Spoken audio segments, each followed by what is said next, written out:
आज हम पूर्व मध्यकाल या भक्ति काल की प्रमुख विशेषताओं का अध्ययन करेंगे। आचार्य शुक्ल के अनुसार भक्ति काल का समय संवत 1375 से 1700 ईस्वी तक माना जाता है। अब सर्वप्रथम भक्ति शब्द को समझेंगे। मोनियर विलियम्स के अनुसार भक्ति शब्द की उत्पत्ति भज धातु से हुई है।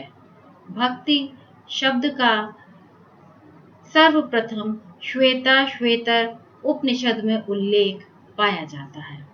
भक्ति काल को विविध नामों से पुकारा जाता है। जॉर्ज ग्रियर्सन ने भक्ति काल को हिंदी साहित्य का स्वर्ण युग कहा है। डॉक्टर रामविलास शर्मा ने भक्ति काल को लोक जागरण काल नाम से पुकारा है। आचार्य हजारी प्रसाद द्विवेदी ने भक्ति आंदोलन को लोक जागरण की संज्ञा दी है। भक्ति आंदोलन के उदय के संबंध में विद्वानों के अभिमत इस प्रकार हैं। जॉर्ज ग्रियर्सन भक्ति काल को ईसाइयत की देन मानते हैं। वहीं आचार्य रामचंद्र शुक्ल भक्ति काल को इस्लामी आक्रमण की प्रतिक्रिया के फलस्वरूप उपजा हुआ मानते हैं। आचार्य हजारी प्रसाद द्विवेदी भक्ति काल को भारतीय चिंतन धारा का स्वाभाविक विकास स्वीकार करते हैं। गजानन माधव मुक्तिबोध भक्ति काल को सामाजिक शक्तियों के रूप में जनता के दुख व कष्टों से उत्पन्न हुआ मानते हैं। वहीं रामविलास शर्मा के अनुसार भक्ति आंदोलन एक जातीय और जनवादी आंदोलन है।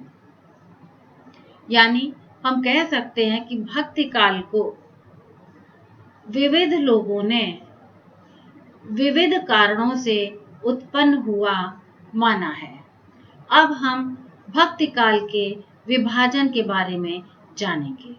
भक्ति काल का विभाजन हम दो भागों में कर सकते हैं। सगुण भक्ति शाखा, दूसरा निर्गुण भक्ति शाखा। सगुण भक्ति शाखा के भी दो भेद होते हैं, राम भक्ति शाखा और कृष्ण भक्ति शाखा। वहीं निर्गुण भक्ति शाखा के भी दो भेद होते हैं, ज्ञानाश्रय शाखा और प्रेमाश्रय शाखा। इनके प्रतिनिधि कवियों के बारे में हम सभी जानते हैं। अब हम आचार्य शुक्ल के बारे में बात करेंगे, जिन्होंने कि काल विभाजन का निर्धारण किया था और इनका काल विभाजन ही सर्वमान्य रूप से माना जाता है। यूं तो बहुत लोगों ने काल विभाजन किया, लेकिन आचार्य शुक्ल ही ऐसे हैं जिनके काल विभाजन को हम सभी आसानी से समझ सकते हैं और सर्वमान्य रूप से स्वीकार करते हैं। आचार्य शुक्ल भक्ति का उद्गम दक्षिण से मानते हैं।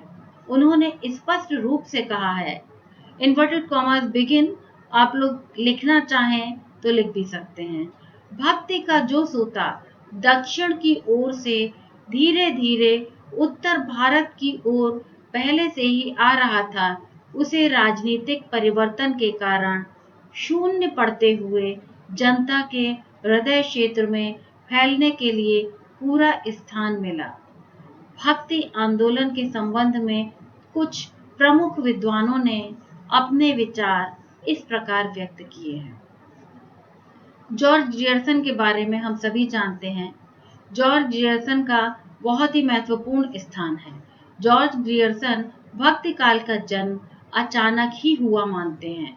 उनका मत है, इन्वर्टेड कॉमास बिगिन, बिजली की चमक के समान अचानक समस्त पुराने धार्मिक मतों के अंधकार के ऊपर एक नई बात दिखाई दी। कोई हिंदू यह नहीं जानता यह बात कहां से आई और कोई भी इसके प्रादुर्भाव का कारण निश्चित नहीं कर सकता, इन्वर्टेड कॉमास क्लोज्ड। वहीं आचार्य रामचंद्र शुक्ल का मानना है कि इन्वर्टेड कॉमास बिगिन अपने पौरुष से हताश जाति के लिए भगवान की शक्ति और करुणा की ओर ध्यान ले जाने के अतिरिक्त दूसरा मार्ग ही क्या था। Inverted commas closed. भक्ति युग को हारी हुई मनोवृत्ति का परिणाम तथा मुस्लिम राज्य की प्रतिक्रिया कहना नितांत असमीचीन प्रतीत होता है। भक्ति काव्य में भारतीय संस्कृति और आचार विचार की पूर्णतः रक्षा हुई है। वहीं हजारी प्रसाद द्विवेदी हिंदी साहित्य के उदय की कहानी को ना तो पराजित मनोवृत्ति का परिणाम मानते हैं और ना ही इससे मुस्लिम राज्य की प्रतिष्ठा की प्रतिक्रिया। उनका मानना है कि इन्वर्टेड कॉमास बिगिन, यह बात अत्यंत उपहासास्पद है कि जब मुसलमान लोग उत्तर भारत के मंदिर तोड़ रहे थे तो उसी समय अपेक्षाकृत निरापद दक्षिण में भक्त लोगों ने भगवान की शरणागति की प्रार्थना की। मुसलमानों के अत्याचार से यदि भक्ति की भावधारा को उमड़ना था तो पहले उसे सिंध में और फिर उसे उत्तर भारत में प्रकट होना चाहिए था, पर हुई दक्षिण में। डैश डैश डैश जोर देकर कहना चाहता हूं कि अगर इस्लाम नहीं आया होता तो भी इस साहित्य का 12 आना वैसा ही होता जैसा आज है। Inverted commas closed. Doctor Satyendra भक्ति का उद्भव द्राविड़ों से मानते हैं, दक्षिण के वैष्णव भक्तों से नहीं। वे लिखते हैं, भक्ति द्रावणी उपजी लाए रामानंद। भक्ति द्रावणी उपजी लाए रामानंद। इस उक्ति के अनुसार भक्ति का प्रादुर्भाव द्रविड़ में हुआ। इन शब्दों के द्वारा स्पष्ट हो रहा है कि द्रविड़ से अभिप्राय संभवतः दक्षिण देश से ही था। दक्षिण में आलवार भक्त हुए, उन्होंने शंकर के अद्वैतवाद की परवाह किए बिना भक्ति की धारा को प्रवहमान रखा। आचार्य द्विवेदी ने भक्ति काल का श्रेय दक्षिण के आलवार भक्तों को दिया है। इनकी संख्या 12 मानी जाती है। इन भक्तों में एक आंदाल नाम की भक्तिन हो चुकी थी, जो मीरा के समान कृष्ण को अपना पति मानती थी और वह कृष्ण में के भीतर विलीन हो गई थी। अब हम भक्ति काल की सामान्य प्रवृत्तियों का अध्ययन करेंगे। भक्ति काल की सामान्य प्रवृत्तियों में सर्वप्रथम गुरु महिमा का नाम लिया जा सकता है। गुरु महिमा में गुरु का महत्व या महिमा के वर्णन किया गया है। सभी कवियों ने, चाहे राम भक्ति शाखा, कृष्ण भक्ति शाखा, सभी में गुरु की महिमा का समान रूप से प्रतिपादन मिलता है। जहां कबीर ने गुरु को गोविंद से बड़ा बताया है और कहा है, गुरु गोविंद दोऊ खड़े काके लागू पाए, बलिहारी गुरु आपने गोविंद दियो बताए।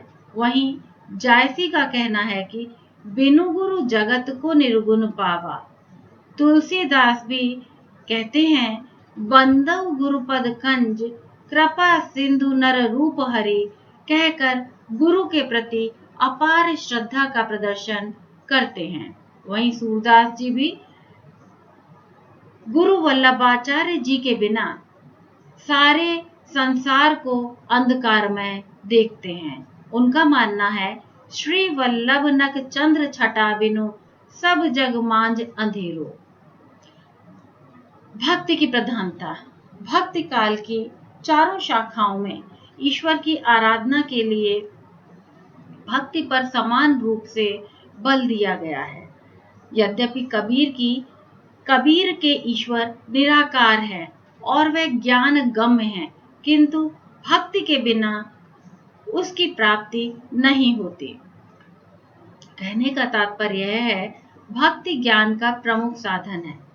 हरि भक्ति जाने बिना बूढ़ी मुआ संसार। जायसी ने शरीयत, तरीकत, हकीकत और मारिफत पर इन चारों साधनों को भगवत भक्ति के लिए आवश्यक बताया है। वहीं सूरदास जी अपने इष्ट के चरण कमलों की वंदना करते दिखाई देते हैं। चरण कमल बंदो हरिराए, जाकी कृपा पंगु गिरि लंघे, अंधे को सब कुछ दर्शाए। अहंकार का परित्याग। भगवान की प्राप्ति करने के लिए व्यक्ति को अहंकार रहित होना चाहिए। कबीर के शब्दों में कहें तो जब मैं था तब हरि नहीं, अब हरि है मैं नाही। वहीं तुलसी का दैन्य इस प्रकार व्यक्त होता है, सेवक सेव्य भाव बिनु, भव न तरिय उर्गारी। वहीं सूर में अहंकार का इतना विगलन हो गया था कि उनकी वाणी से सहज ही फूट पड़ता है, प्रभु हों सब पतितन कोटि को। यानी मैं सभी पतितों का शिरोमणि हूँ। कहने का तात्पर्य है कि भक्ति काल की समस्त शाखाएं, समस्त धाराएं एक मत से स्वीकार करती हैं कि ईश्वर की प्राप्ति में अहंकार बाधक होता है। जब व्यक्ति अहंकार का त्याग करता है तभी वो ईश्वर की ओर बढ़ पाता है, चाहे वह सगुण रूप में बढ़े या वो निर्गुण रूप में बढ़े। नाम की महिमा।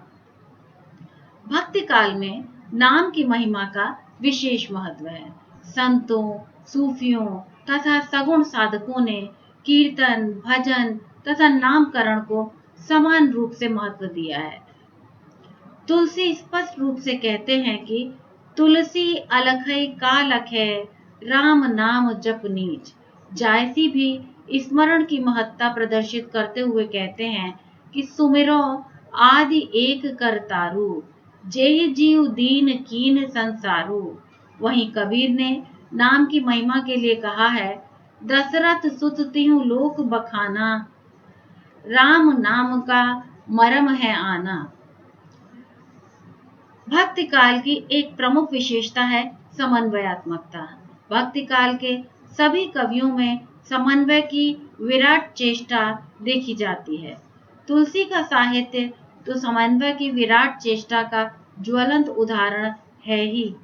इसके अतिरिक्त भी और कई विशेषताएं हैं, जिनमें से प्रमुख है लोक भाषाओं की प्रधानता, वीर काव्य की रचना, नीति काव्य आदि।